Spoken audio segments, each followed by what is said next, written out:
The day my life fell apart didn't start with a scream or a gunshot. It began with a whisper. A nurse I'd never seen before stepped into my path, her eyes too calm for the chaos around us, and said, "Hide now. Trust me." 30 seconds later, I was pressed against a supply room door, watching my supposedly dying husband sit up and smile for another woman as they calmly discussed how and when they were going to kill me. If you're here, stay with me. Because everything I thought I knew about love, loyalty, and safety died in that hallway.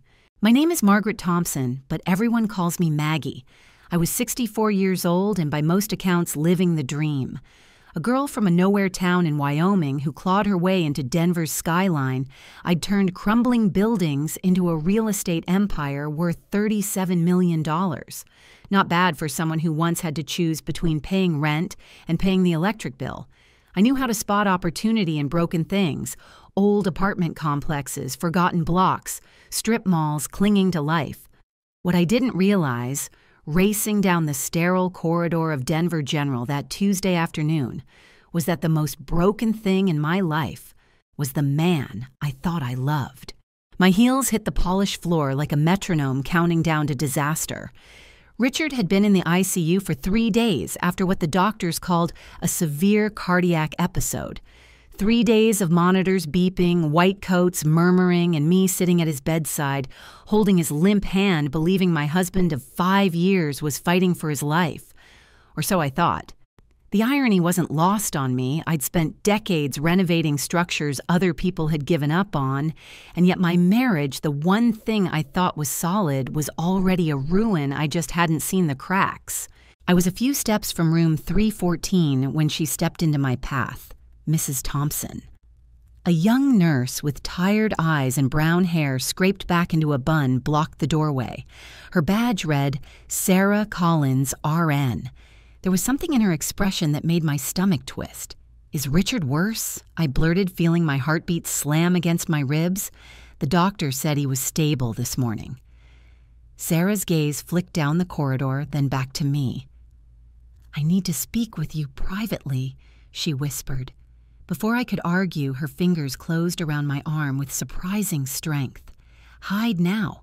Trust me." And then I was being pushed through a side door into a supply room that smelled of disinfectant and linen. My back pressed against a shelf of neatly folded blankets.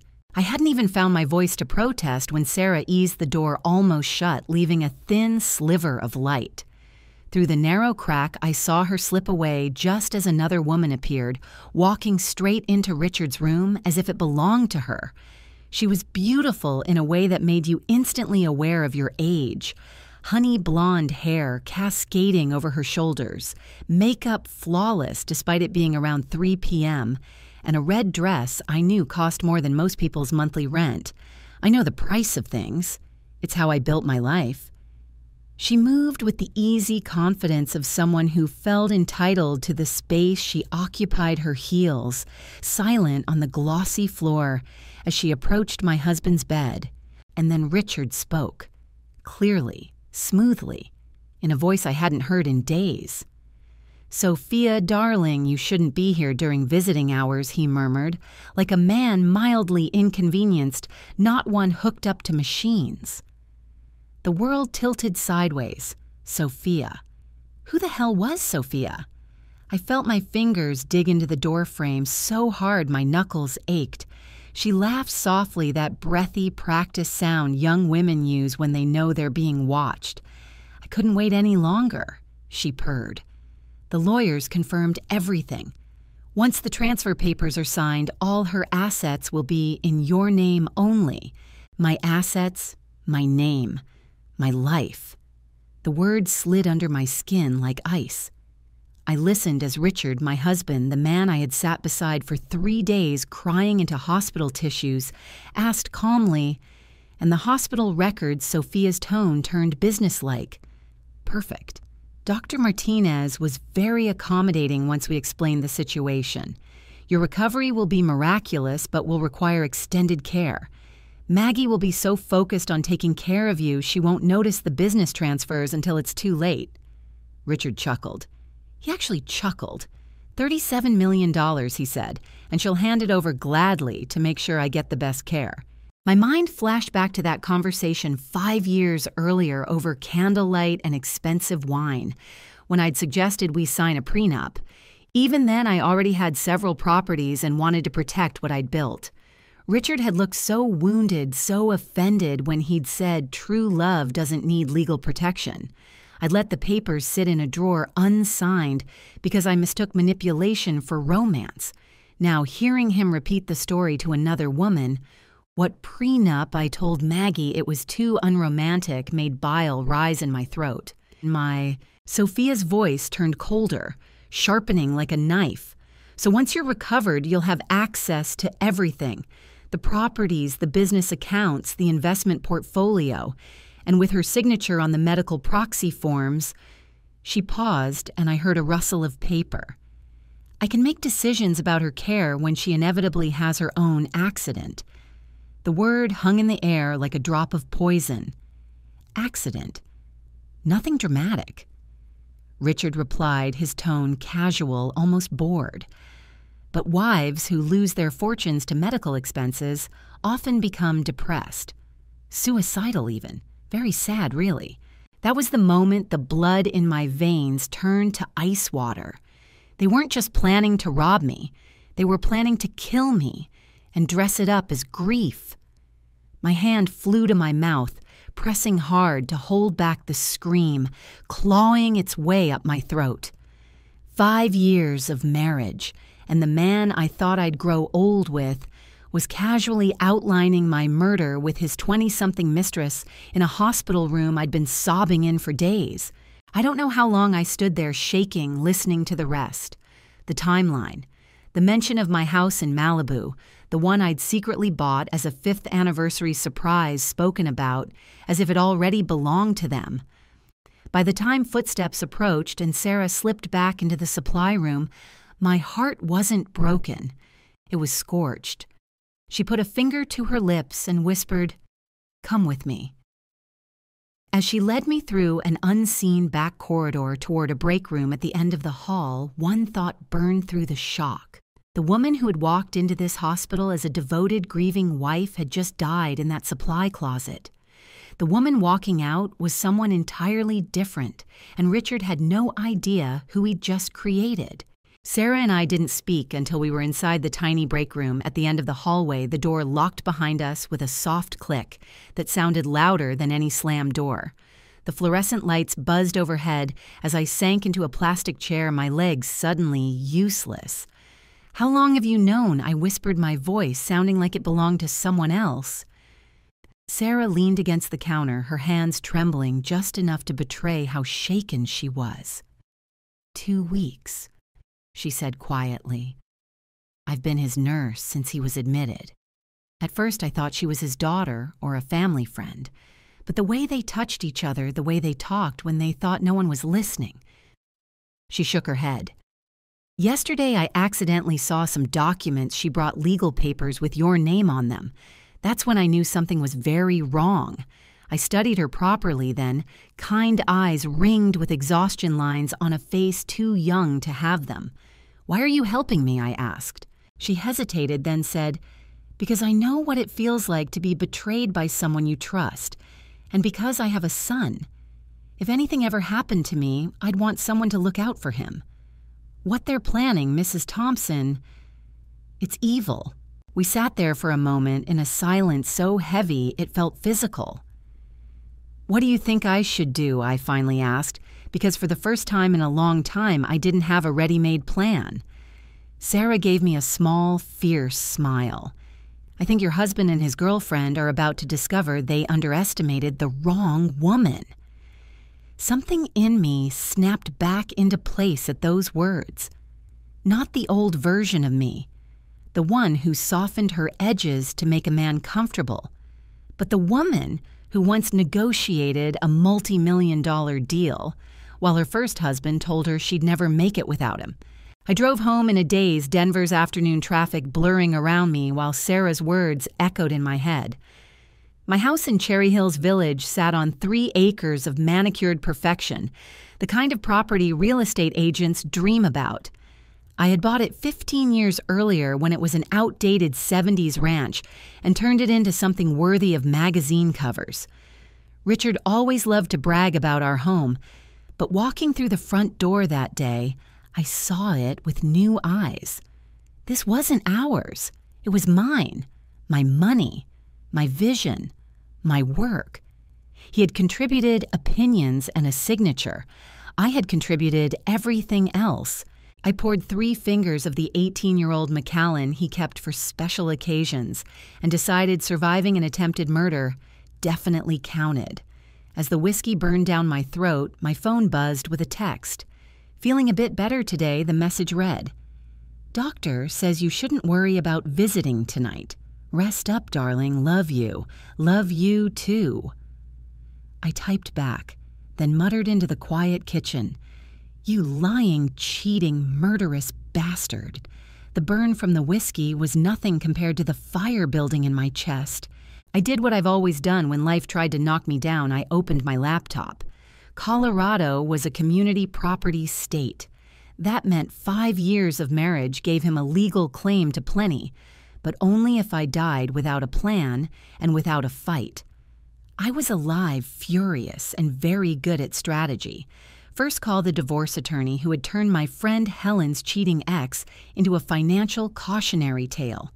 Margaret Winters's office. Her secretary answered crisply.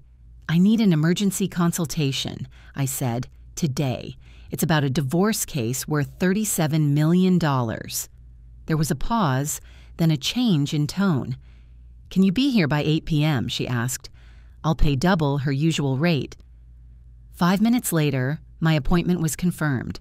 Next, I called my accountant, James Morrison, the man who had quietly watched my empire grow for 12 years. "James, I need you to freeze all joint accounts immediately and move everything you can into accounts Richard cannot touch," I said, pacing my kitchen. "Maggie, what's happening?" "Is Richard all right?" he asked. "Let's just say I'm about to be very single and I'd prefer not to fund my own murder," I replied. "You'll have documentation by tomorrow. For now, just freeze everything. He's in the hospital. He won't notice for a day or 2. After a long beat, James said, "Consider it done." My third call was to Sarah. "I've been thinking about what you said I told her, about them underestimating me. I need to know exactly what they're planning and when." She sounded scared but determined. "I can listen, but if they find out I'm helping you, they won't," I cut in, then added more gently. "And when this is over, I want to offer you something better. I'm going to have properties that need managing, and I'm going to need someone I can trust. Someone with a son who should never have to worry about college tuition." There was a stunned pause, then a shaky laugh. "What kind of salary are we talking about?" she asked. For the first time in days, I felt a flicker of my old self. "The kind that changes your life," I said. By the time I walked into Margaret Winter's office that evening, the shock had hardened into something sharp. Margaret looked exactly like a woman who ate liars for breakfast. Tailored suit, cool eyes walls lined with framed victories. Tell me everything she said, and I did every whispered word in that hospital room, every forged document, every chilling mention of my suicide. She listened, took notes, and when I finished, she leaned back and said, "The good news is they haven't stolen anything yet. The bad news is they're clearly about to try. We get ahead of them. We file for divorce before they transfer a cent, expose the medical fraud, and make sure that when this is over, your husband wishes he had never been born." I met her gaze and said, "Margaret, I've spent 40 years building things and tearing them down. I am absolutely prepared for a fight." The next morning, I woke up with a clarity that felt almost electric. There's a strange kind of energy that comes from knowing someone tried to kill you and realizing you're still here. I dressed in my navy Armani suit, the one that made people assume I could buy and sell them, poured myself coffee, and checked the time. It was 9:30 a.m. when my phone rang. Sarah's voice came through tight with panic. "Mrs. Thompson, they moved up their timeline. Sophia is bringing the lawyer today at 2 p.m. I stared at the clock. 4.5 hours.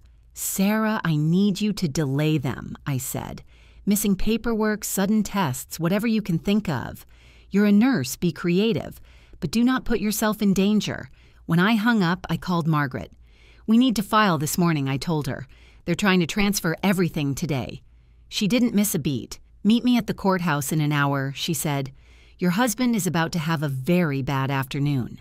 The Denver County Courthouse rose out of the morning haze like a fortress built to contain the sins of men who thought they could outsmart justice. Its marble columns gleamed in the sunlight as I strode toward the entrance heels, clicking with a rhythm that sounded nothing like panic. It was purpose.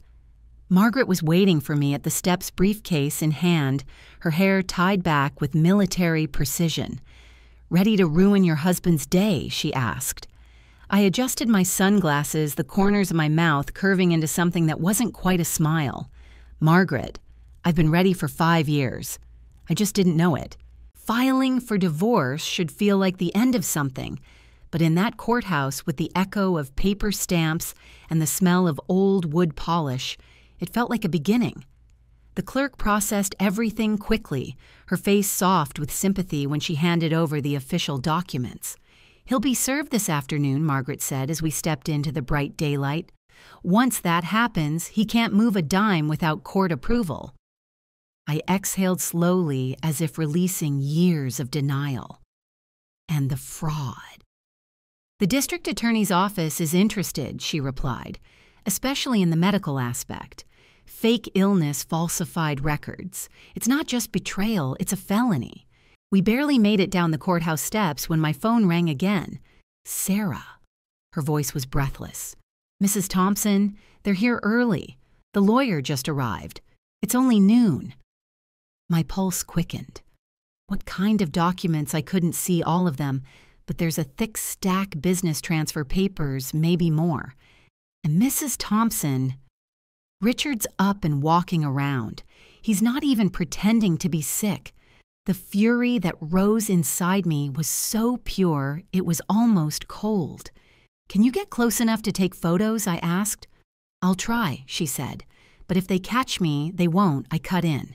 And Sarah, whatever happens, you stay safe. Promise me. She hesitated. I promise. Then the line went dead. I turned to Margaret, my voice steady despite the pounding in my chest. They're signing the papers right now. She smiled grimly. Then it's a good thing we filed first. Those documents will be worthless in an hour. She checked her watch. The process server is already en route to the hospital. For 45 endless minutes, I paced the courthouse parking lot, my heart ricocheting between fury and anticipation. Then my phone rang again. Mrs. Thompson, a deep male voice, said, "This is Tom Bradley, process server. I just delivered the divorce papers to your husband at Denver General." "How did he take it?" I asked. Tom chuckled. "Ma'am, I've been doing this 15 years and I've never seen anyone turn that particular shade of purple before." He started shouting about some woman named Sophia and how it would ruin everything. The young blonde with him ran out of there like her shoes were on fire, left a whole stack of papers behind. I thanked him and hung up, savoring a quiet, fierce satisfaction. For the first time in days, I felt the balance of power shift. Minutes later, another text came through Sarah again. "You need to see this. Coming to meet you. Richard is losing his mind."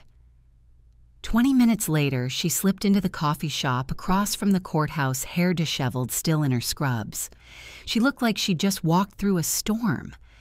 I got photos before Sophia dropped the documents, she said, pulling out her phone. My stomach twisted as she showed me the images, legal transfers of every property I owned, incorporation papers for a company called Thompson Holdings, listing Richard and Sophia as the only officers. But what froze me was the final page, a will supposedly mine, leaving everything to Richard in the event of my tragic suicide. "They even forged your signature," Sarah whispered. I stared at the neat handwriting that mimicked mine almost perfectly. "They wrote my suicide note," I said, my voice barely audible. Sarah nodded, her expression grim. And they were planning to do it this weekend. I heard them talking about the timeline. This weekend, my mind reeled. They were going to kill me this weekend. I felt the tremors start in my hands and spread up my arms until I gripped the edge of the table to steady myself. Then we're done waiting. I said finally, "It's time to call the police." Before I could dial, my phone vibrated again. Richard's name lit up the screen. Sarah's eyes widened. "Answer it," she mouthed. I hit accept. "Hello, darling," I said, sugarcoating every syllable. "You," he hissed through clenched teeth. "You conniving suspicious, do you have any idea what you've done?" "I have some idea," I replied, calm as ice. "Though I'd love to hear your version. 5 years of marriage. Maggie, and this is how you repay me. Having me served while I'm fighting for my life in a hospital bed," I almost laughed. "Fighting for your life." "Oh, Richard, please. I saw you walking around that room today. Unless medical science has made leaps, I missed you seem miraculously cured." Silence. Long, seething silence. Then I added softly, "You might also want to tell Sophia that forging signatures is a federal crime. The FBI takes that sort of thing very seriously." And then I hung up. Sarah stared at me as if she were seeing someone new. "What happens now?" she asked. I leaned back in my chair, heart finally steady. "Now," I said, "we make sure they pay for what they tried to do. Completely." But Richard and Sophia weren't finished yet. Not by a long shot. By that evening, I would discover that their little scheme went much deeper than fraud or betrayal. It was something darker, something that had been years in the making, and it was only just beginning to unravel. The next morning, I found myself sitting across from Detective Elena Rodriguez, a woman whose calm stare could have cut through glass. Her office at the Denver Police Department was small, but her presence filled it. Files were stacked like fortresses around her desk, a half-drunk coffee growing cold beside a case log. I'd brought everything: the forged documents, the photos Sarah had risked her job to take recordings of Richard's threatening calls, and the timeline I'd pieced together overnight. When I finished laying it all out, Elena leaned back and said, "Mrs. Thompson, this is one of the most elaborate financial and attempted murder conspiracies I've seen. Your husband wasn't planning a theft. He was planning the perfect crime." Her words made the air feel heavier. I stared down at my hands, steady now, no longer trembling. "How close did they come?" I asked. She exhaled through her nose, flipping through the stack of evidence. "Closer than you'd want to know. If you hadn't overheard them that day, if you hadn't filed when you did..." She trailed off, and for a moment I imagined the headlines. "Wealthy Denver businesswoman found dead in apparent suicide." The thought made my stomach twist. "So what happens now?" I asked. "Now we arrest them," Elena said matter-of-factly. "The evidence is solid fraud, forgery, conspiracy to commit murder. They won't be walking free for long."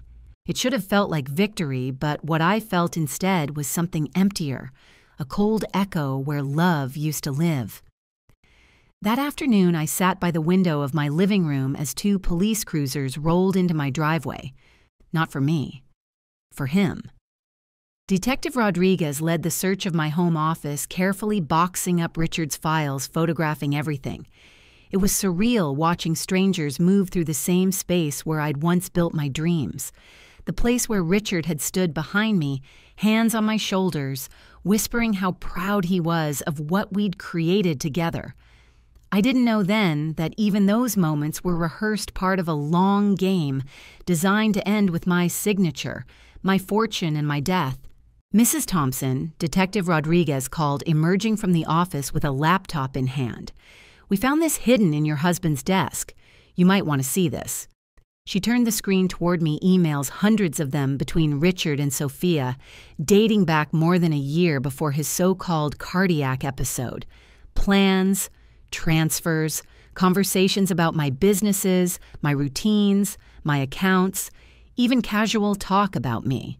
She still thinks I'm in love with her one email read. God, she's so easy to play. I didn't cry. I just felt something inside me go very, very still. It didn't stop there. Rodriguez scrolled to a folder labeled Insurance Policies.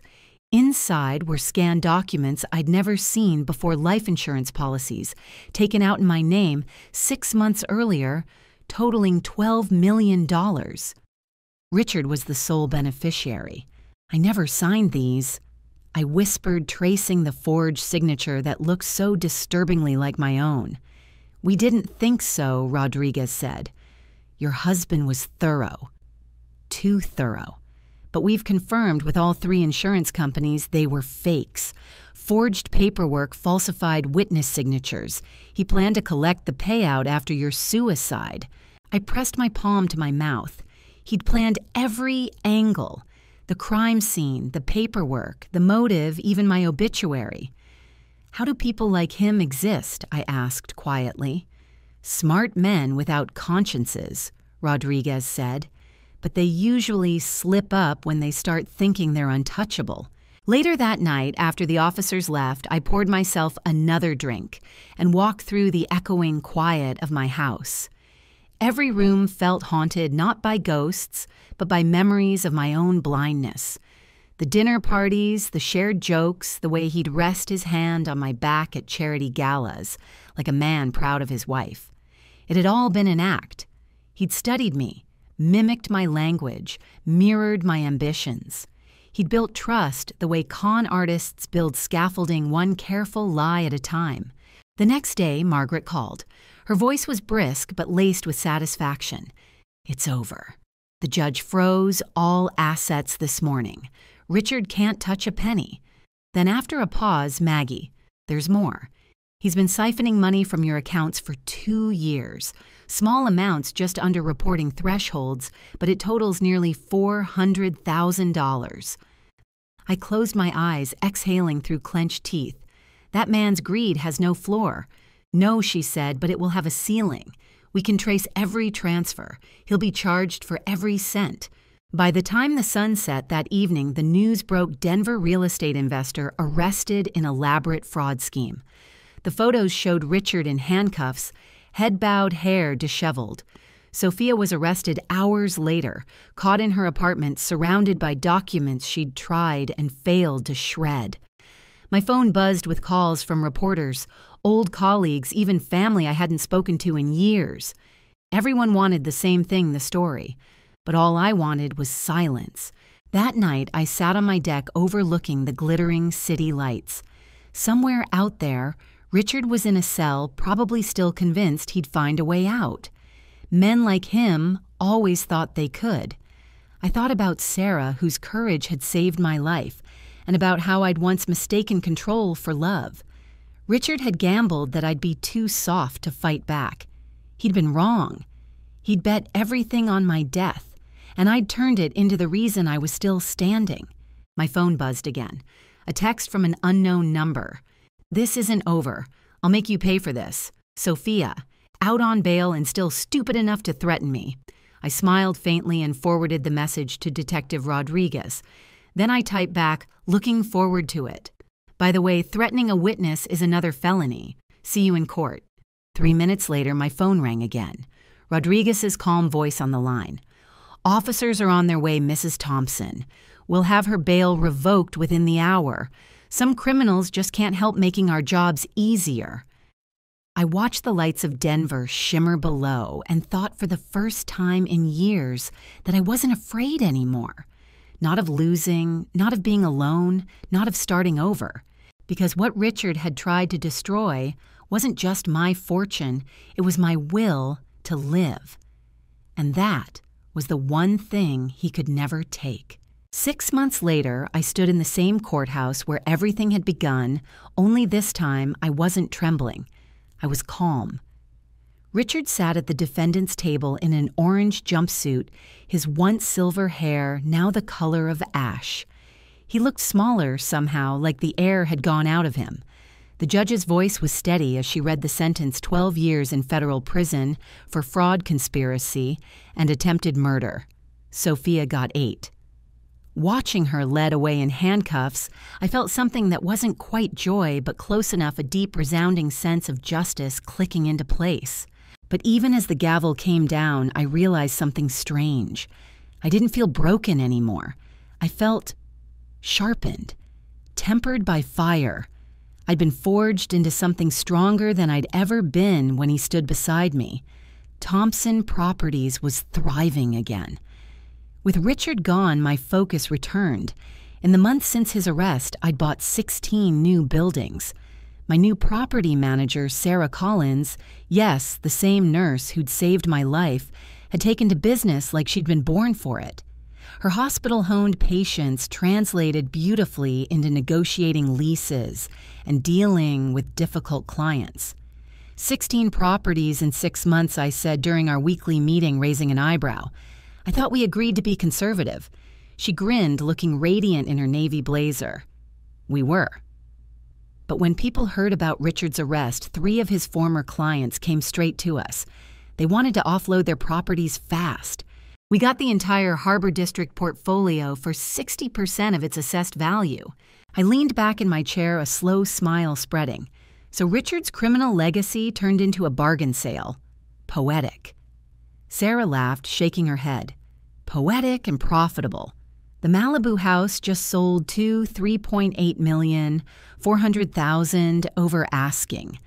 Apparently, scandal sells in California. I thought about that house, the one I'd bought as an anniversary surprise, the one they'd planned to live in after my suicide. Now its sale was funding my next expansion. The universe has an impeccable sense of irony, I said, lifting my coffee in a mock toast. Any word from him? Sarah asked carefully. I nodded. He called your office, didn't he? She grimaced. Yesterday. A collect call from the federal penitentiary. He wanted to know if I'd consider visiting. And you said that threatening to kill my employer tends to make me uninterested in social visits. I laughed softly. God, it felt good to laugh again. Without Richard's constant doubts and manipulations, my business had soared. The divorce was finalized 3 months earlier. Thanks to Margaret's ruthless efficiency, every cent I'd earned was protected. Richard left the marriage with nothing, not even dignity. A knock on the door interrupted us. David, Sarah's assistant, peeked in. Detective Rodriguez is here, Mrs. Thompson. Elena Rodriguez walked in that same composed confidence in her stride. Over the months, she'd become more than an investigator, almost a friend. I have good news, she said, taking a seat. We found the rest of the money. What money, I asked. The funds Richard siphoned from your accounts. We traced them to offshore and crypto holdings. $800,000. All of it's been recovered with interest. I blinked. So the man who stole from me ended up making me richer. Elena smiled. Life's little irony. She hesitated, then added, There's more. Sophia's been trying to make a deal with prosecutors. She claims Richard was planning to kill her too after the transfers were complete. My eyebrows rose. Do you believe her? Actually, yes. We found searches on his laptop for untraceable poisons and staged drownings. It looks like she was just another name on his list. I stared at the floor, the realization chilling me more than I expected. Even she, the woman who'd conspired with him to kill me, had almost become his next victim. That night, I couldn't sleep.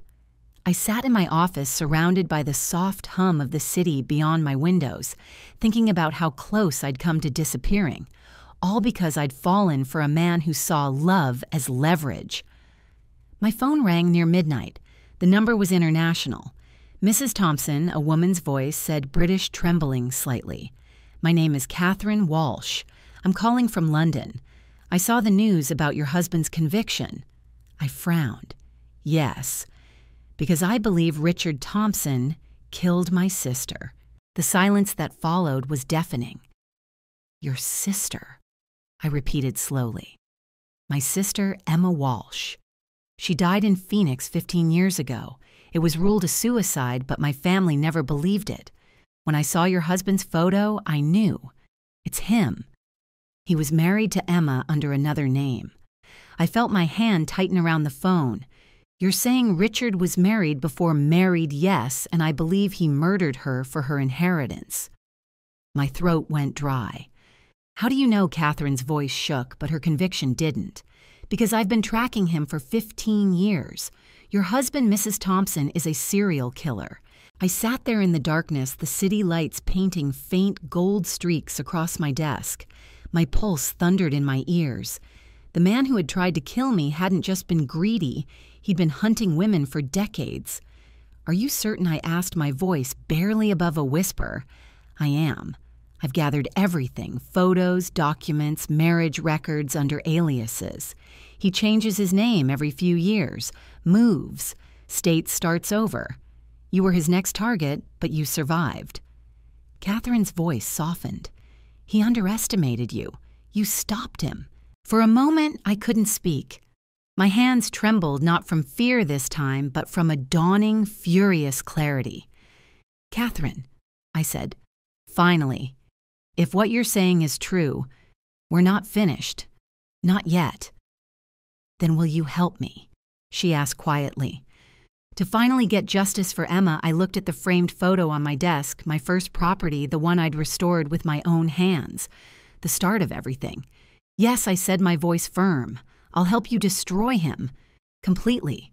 I didn't know it then, but the story wasn't over. The deeper we dug, the darker it got. Richard's crimes stretched across states and decades, leaving a trail of women who'd all made the same mistake I had, believing his charm was love. I'd thought surviving him was my victory, but what came next would show me that justice, real justice, was far bigger than my story alone. The investigation that followed spread like cracks through glass, slow at first, then unstoppable. For 3 months, Detective Rodriguez worked with law enforcement across 5 states, piecing together what Catherine Walsh had suspected for years. The files filled an entire conference table. Names, photographs, wedding certificates, death certificates. 6 women in total. Emma Walsh, Phoenix, 2009. Linda Martinez, San Antonio, 2011. Carol Stevens, Austin, 2013. Jennifer Burke, Oklahoma City, 2016. Michelle Davis, Kansas City, 2018. And me, Margaret Thompson, Denver, 2024, the one who survived. They'd all been the same type, successful, independent women in their 50s and 60s, women who built something of their own and thought they were safe. Each one had met a charming man with a warm smile and practiced empathy. Each had married him within a year. And within another year, they were gone. Accidents, suicides, heart failure. Every death tidy, explainable, profitable. Elena's voice was steady as she slid the evidence toward me. He learned from every kill, changed names, states, even accents, but his pattern never changed. Find wealth, create trust, take control, kill clean. I stared at the photos of the women spread before me. They looked like snapshots of alternate lives, different faces, same story. He was studying us, I whispered. All of us. Elena nodded. For 5 years before he ever met you, he watched your interviews, your charity events, even your renovation projects. He knew your routines down to when you got your morning coffee. I pressed my palms flat on the table, feeling a chill creep up my spine. So every kind word, every glance, every kiss. My voice faltered. All of it was research. A week later, Catherine flew in from London. When I met her at a small cafe downtown, it felt like seeing a reflection of my own grief. She was a lawyer, sharp, meticulous, yet her eyes carried the same quiet ache mine had 6 months ago.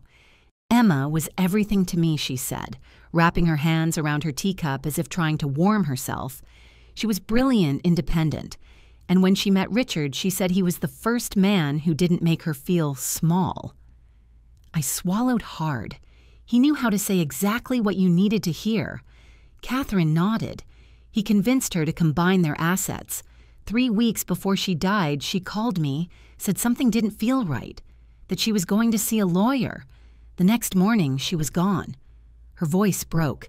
They said she jumped, but Emma was afraid of heights. That night, I got a call from a federal prison liaison. "Mrs. Thompson, your ex-husband wants to see you," the woman said. My first instinct was laughter, a sharp, bitter sound. He wants me. He claims to have information about other crimes. He says he'll only share it with you. I thought about it for a long time before I agreed. Not out of compassion, out of purpose. 2 days later, I sat across from Richard Thompson in a gray visiting room that smelled faintly of bleach and regret. He looked hollowed out, older than his 60 years' eyes, darting like a man who'd learned the hard way that he wasn't the smartest person in the room anymore. "Hello, Maggie," he said softly. "Richard." My tone was flat, cold as marble. "You said you had something to tell me."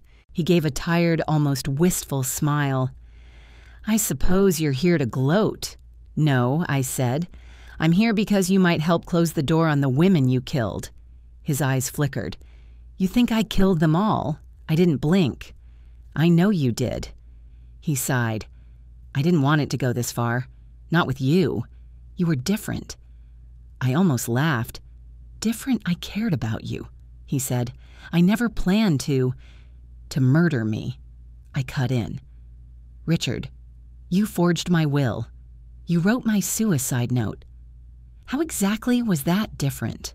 He looked down, rubbing the chains on his wrists as if they were rosary beads. "I suppose I got used to winning, to control." It stopped feeling real after the first time. His voice softened, almost confessional. "You were the first one who fought back." "You mean the first one who didn't die," I said. He nodded faintly. Then, in a low, resigned tone, he began to talk.